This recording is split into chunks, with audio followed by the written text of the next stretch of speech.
তো হ্যালো বন্ধুরা, আমরা এখানে ধৈর্য ধরলে ধৈর্যের যে ফলাফল অবশ্যই পাওয়া যায়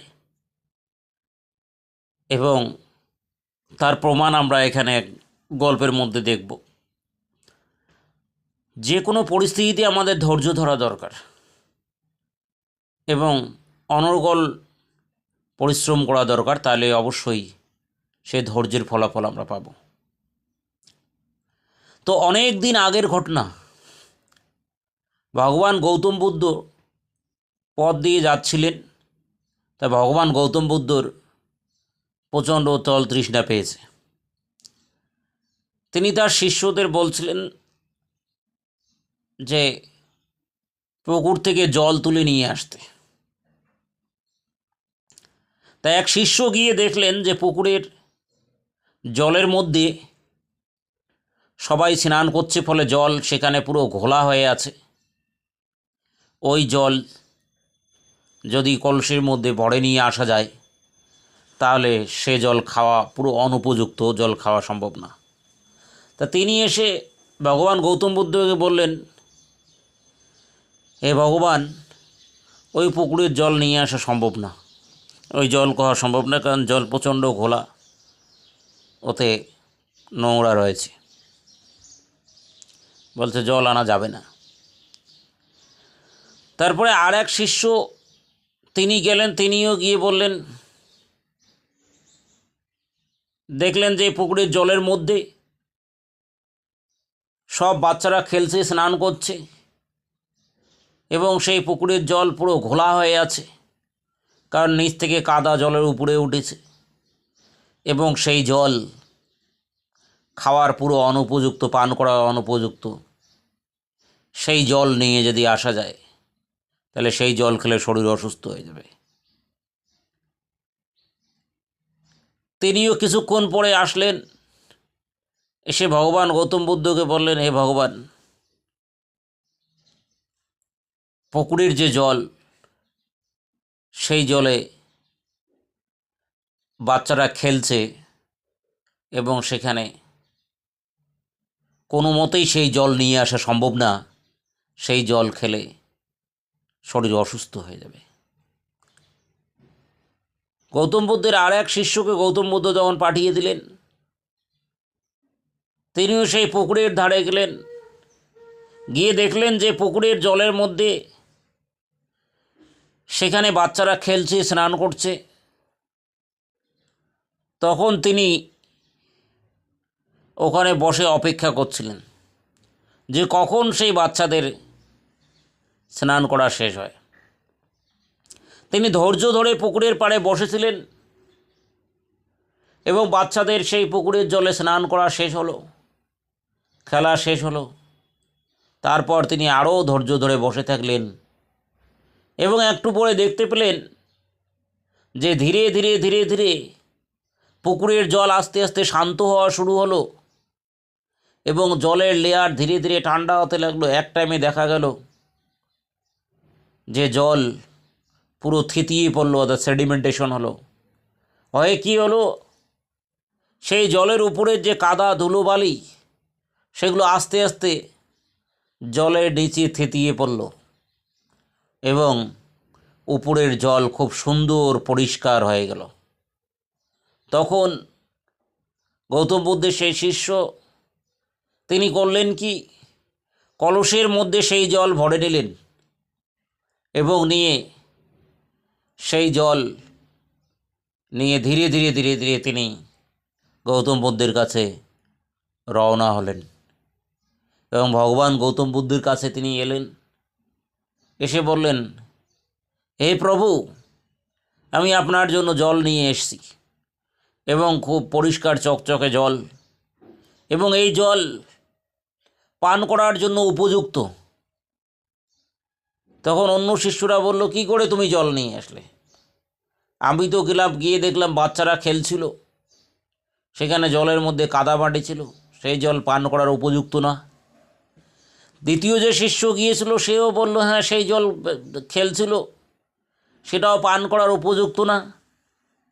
সেই জন্য আমি ওখান থেকে চলে এলাম যে ওই জল খেলে ভগবান গৌতম বুদ্ধের শরীর অসুস্থ হবে এবং আমাদেরও শরীর অসুস্থ হবে, আমাদের খাওয়া সম্ভব না। কিন্তু এই শিষ্য বলল, না, আমি দেখছিলাম বাচ্চারা ওখানে খেলছিল, আমি জানি এদের খেলা শেষ হবে কিছুক্ষণ পরে, তাই আমি অনেকক্ষণ ধরে অপেক্ষা করছিলাম।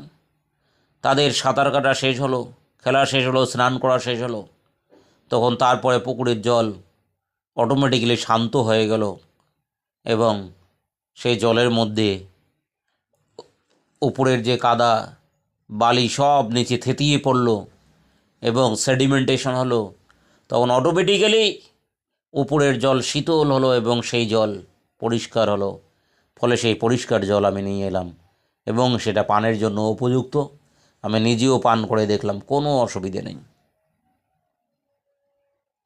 তখন ভগবান গৌতম বুদ্ধ সেই জল দেখলো, হ্যাঁ, এই জল পান করার উপযুক্ত, এবং সমস্ত শিষ্যদের ভগবান গৌতম বুদ্ধ বলল, ঠিক যেরকম প্রথম দুজন শিষ্য গিয়েছিল, গিয়ে দেখছিল যে পুকুরের জলে স্নান করছিল যখন, তখন সেই জল পুরো একদম কি হয়েছিল যে উপরে কাদা মাটি ভেসে উঠেছিল, বালি ভেসে উঠেছিল, সেটা পান করার জন্য কোনো মতে উপযুক্ত না। আমাদেরও মনের মধ্যে, মানুষের মনের মধ্যে অনেক সময় রাগ, ক্রোধ, অনেক কিছু কি হচ্ছে জমে থাকে এবং সেটা বেশিক্ষণ থাকে না, কোনো এক টাইমে সেটা শান্ত হয়ে যায়, তখন আমরা ঠান্ডা হয়ে যাই, শীতল হয়ে যাই, তখন আমরা পারফেক্ট হয়ে যাই। ঠিক সেমভাবে যে কোনো জিনিসের ক্ষেত্রে, যে কোনো কাজকর্মের ক্ষেত্রে যতই সেই পরিবেশ বা পরিস্থিতি জটিল হোক না কেন, সেই পরিবেশ বা পরিস্থিতি যতই অশান্ত হোক না কেন, কোনো এক টাইমে সেটা ঠিক শান্ত হয়ে যাবে এবং সেটা সুন্দর পানের জন্য উপযুক্ত হবে, পান করার জন্য উপযুক্ত হবে এবং সেই পরিবেশ পরিস্থিতি সুন্দর ফলাফল দেবে এবং দারুণ জিনিস সেখান থেকে তৈরি হবে। ঠিক যেরকম প্রথমে পুকুরের জল পান করার অনুপযুক্ত ছিল, তৃতীয় শিষ্য যে গিয়েছিল সে অনেকক্ষণ ধরে ধৈর্য ধরে বসেছিল এবং সেখান থেকে সে ধৈর্য ধরে বসে থাকার পর তিনি দেখলো যে উপরের জল পুরো শান্ত হয়ে গেছে, ফলে সেই জল নিয়ে আসলো এবং এই জল পান করার উপযুক্ত হলো।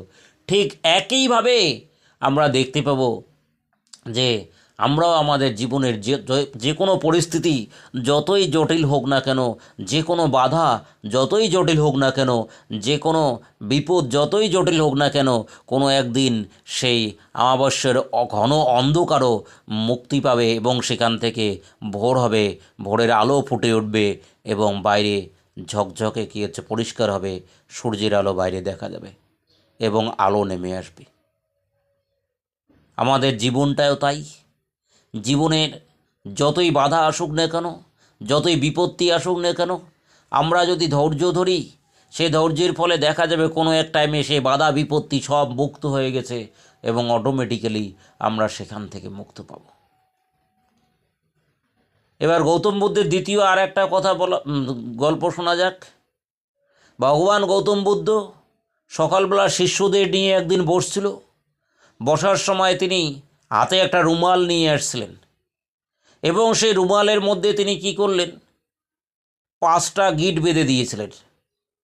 বেঁধে দিয়ে যখন তিনি সেই গিট বেঁধে সেই রুমাল নিয়ে বসছিলেন, বসে অন্য শিষ্যদের জিজ্ঞেস করলেন যে কী ব্যাপার, এই রুমালটার কোনো পরিবর্তন হয়েছে? এক এক শিষ্য এক এক উত্তর দিল। কোনো শিষ্য বলল, হ্যাঁ, এর রুমালের কোনো পরিবর্তন হয়নি, আগে যা রুমাল ছিল তাই আছে। আর এক শিষ্য বলল, হ্যাঁ, আগে যা রুমাল তাই আছে। আর এক শিষ্য বলল, না, একটু পরিবর্তন হয়েছে, গিট বাঁধাতে এর আকারটা মানে শেপ যেটা সেটা ছোট হয়েছে। আর এক শিষ্য বলল, না না, রুমাল একই আছে কিন্তু এর মধ্যে গিট বাঁধা আছে, এই গিটটা ফলে আগের রুমাল আর এখনকার রুমালের মধ্যে একটু তফাৎ হয়ে গেছে। তাই ভগবান গৌতম বুদ্ধ তখন বলল, আচ্ছা, এই গিট যে বাঁধা আছে সেই গিটগুলোকে কিভাবে খোলা যাবে? তখন অন্যরা বলল, খুলুন। তখন ভগবান গৌতম বুদ্ধ বলছে, ঠিক আছে, আমি খুলছি। তখন ভগবান গৌতম বুদ্ধ প্রচণ্ড জোরে সেই রুমালকে টান দিল, কিন্তু রুমালকে টান দিলে দেখা গেল সেই গিট বা বাধাগুলো আরও শক্ত হয়ে সেখানে কি হলো, বেঁধে আটকে গেল, তাকে খোলাই গেল না। তাহলে খুব মুশকিল। তখন অন্য শিষ্যরা বলল, না প্রভু, ওইভাবে টানলে তো খুলছি না, ভালো করে লক্ষ্য করতে হবে কোন গিট বা কোন বাধা কোন দিকে আছে। সেই গিট বা বাধাগুলোকে সেই যে আমরা কী করতে হবে, যে দিক থেকে বাধা আছে সেগুলো আস্তে আস্তে তাকে হালকা ঢিল দিতে হবে, এবং সেদিক দিয়ে টানলে অটোমেটিক্যালি সমস্ত গিট বা বাধা খুলে যাবে। তখন ভগবান গৌতম বুদ্ধ এক শিষ্যকে দিল, সে শিষ্য আস্তে আস্তে আস্তে আস্তে সেই বাধাগুলো, সেই গিটগুলো সব খুলল রুমাল থেকে। তো এর থেকে ভগবান গৌতম বুদ্ধ বোঝাতে চাইল যে আমাদের জীবনেও যদি এইরকম কোনো বাধা আসে, আর আমরা সেই বাধাকে যখন আসবে তখন যদি আরও খুব বিচলিত হয়ে পড়ি, এবং সেই বাধা বিপত্তি দেখে যদি আমরা আরও অস্থির হয়ে পড়ি, যতই অস্থির হব না কেন আমাদের সেই বাধা দূর হবে না, আরও সেই বাধা কঠিন হয়ে যাবে। যেরকম রুমালের মধ্যে সেই গিট বাধা দেওয়া ছিল, রুমালকে টানলে আরও শক্ত হয়ে যাচ্ছে, সেই গিট বা বাধাকে কোনো মতে খোলা যাচ্ছিল না। ঠিক তেমনই আমরা যদি কি করি, যে কোন গিট বা কোন বাধা কোন দিকে আছে সেটা দেখে একটু ঢিল দিয়ে আস্তে যদি তাকে খোলার চেষ্টা করি, তাহলে দেখব অটোমেটিক্যালি সেই রুমালের বাধা খুলে যাবে। ঠিক সেমভাবে আমাদের জীবনে যত বাধা বিপত্তি আসুক না কেন, তাকে খুব ভালোভাবে লক্ষ্য করতে হবে যে সেই বাধা বিপত্তি কীভাবে এসছে, এবং সেই বাধা বিপত্তির জন্য ধৈর্য ধরে সেই বাধা বিপত্তিকে যদি আমরা কি করি, সেখান থেকে খোলার চেষ্টা করি, তাহলে রুমালের সেই রকম গেট যেরকম খুলে যাবে বা বাধা খুলে যাবে, আমাদের জীবনেরও সেই সমস্ত বিপদ আপদ বিপদ সব দূর হয়ে যাবে, এবং আমরা ঠিক সফলতার শিখরে পৌঁছাব। আমরা যে কোনো কাজ যখন করতে যাই তখন সেটা বাধা হয়, সেখানে যে কোনো কাজের ক্ষেত্রে সহজে সফলতা আসবে না, বাধা বলে মনে হয়।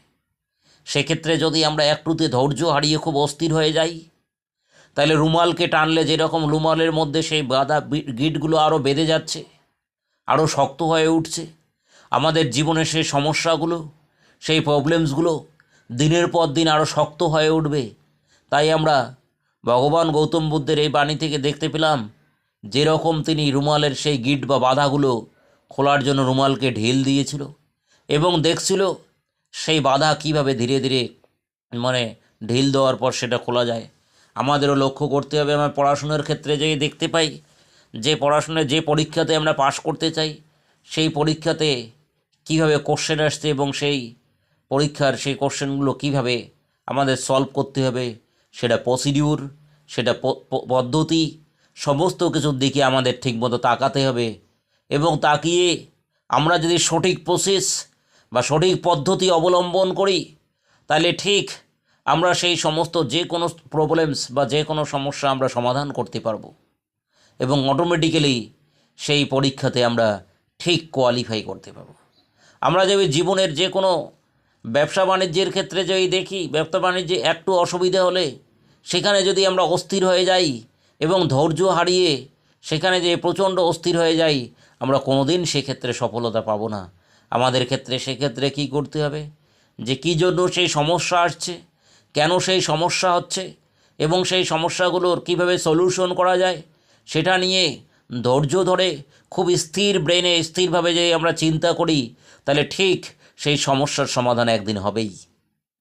তাহলে আমরা দেখতে পাবো সেই ব্যবসা বাণিজ্য ঠিক অবশ্যই আমরা উন্নতি পাবো। কোনো কোনো ক্ষেত্রে আমরা পথ চলার ক্ষেত্রে দেখতে পাই, সেই পথে যদি বাধা আসে আমরা খুব অস্থির হয়ে উঠি। সে অস্থির হলে হবে না। ভগবান গৌতম বুদ্ধ যেমন রুমালের বাধাকে দেখিয়ে দিয়েছিলেন, যে রুমালের গিটকে যদি টানা যায়, তাহলে যদি অস্থির হয়ে যায় টানা যায়, তাহলে সেই গিট আরও শক্ত করে বেঁধে যায়। আমরা কি করব, সেই গিটকে বরং শক্ত করে না বাঁধতে দিয়ে তাকে খুব হালকা শান্তভাবে মন স্থির রেখে যদি সেই বাধাগুলো কোন দিকে হচ্ছে সেগুলো দেখে ধীরে ধীরে আলগা দিয়ে তাকে যে টেনে টানা যায়, তাহলে কোনো একটা সেই গিট বা বাধা খুলে যাবে। আমরা আমাদের জীবনেও তাই লক্ষ্য করব, পথ চলতে গিয়ে পথে যে বাধা আছে সেই বাধাকে শান্তভাবে দেখতে হবে, ধীর মস্তিষ্কে খুব সুস্থ ব্রেনে সেটা দেখে সেই বাধাকে যদি আমরা সুন্দরভাবে ট্যাকেল করার চেষ্টা করি, কোনো একদিন সেই বাধা অবশ্যই মুক্তি পাবে এবং আমরা খুব সুন্দর জায়গায় পৌঁছাবো এবং সেই পথ আমরা পাড়ি দিতে পাবো। সব ক্ষেত্রে তাই, যে কোনো ক্ষেত্রে যতই গাঢ় অন্ধকার হোক না কেন সেটার জন্য ধৈর্য ধরতে হবে এবং দেখা যাবে যে এক টাইমে সেই বাধা বিপত্তি অবশ্যই দূর হয়ে যাবে এবং আমরা যে কোনো কাজের ক্ষেত্রে সফলতার চরম শীর্ষে আমরা পৌঁছাবো। তা বন্ধুরা, আমরা এই গৌতম বুদ্ধের দুটো গল্প, এখানে ছোট গল্প শুনতে পেলাম। এই গল্প থেকে দুটো গল্পরই মেন সারাংশ বা সারমর্ম আমরা এটাই দেখতে পেলাম যে জীবনে যদি আমরা ধৈর্য ধরতে পারি, সেই ধৈর্যের জন্য আমরা ফলাফল অবশ্যই পাব এবং সেই ফলাফল আমাদের, এই ধৈর্যের ফলাফল আমাদের খুব সুন্দর এবং উন্নতির চরম সীমায় আমাদের পৌঁছে দেবে। বন্ধুরা, এই বলে আমি রাখলাম। আমরা সবাই এই গৌতম বুদ্ধের এই গল্প দুটো কেমন লাগলো সে বিষয়ে আমাদের কমেন্ট করে জানাবে তোমরা সবাই, এবং আমাদের এই চ্যানেলটাকে তোমরা সবাই সাবস্ক্রাইব করবে, লাইক করবে, শেয়ার করবে, কমেন্ট করবে। ওকে, বাই।